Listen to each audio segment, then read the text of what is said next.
അപ്പൊ ഇന്ന് നമ്മുടെ ടോപ്പിക് ആണ് ക്യാൻ ബ്രഷിംഗ് ടേൺ ഡേഞ്ചറസ്.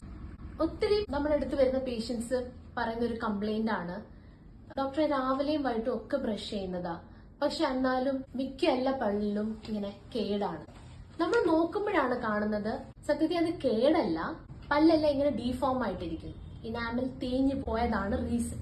അപ്പൊ അതെന്തുകൊണ്ടായിരിക്കും? രാവിലെ മിക്കവാറും ഫുഡ് കഴിക്കുന്നതിന് മുന്നേ ബ്രഷ് ചെയ്യും, വൈകിട്ട് നമ്മൾ കഴിച്ചു കഴിഞ്ഞിട്ട് ഉടനെ കയറി ബ്രഷ് ചെയ്യും അല്ലെ? അപ്പൊ നമ്മൾ ഈ കഴിച്ചു കഴിഞ്ഞ ഉടനെ ബ്രഷ് ചെയ്യുമ്പോൾ നമ്മൾ കഴിച്ച ഫുഡിനകത്ത് പല ആസിഡ് കണ്ടന്റ് ഉള്ള ഫുഡുണ്ട്.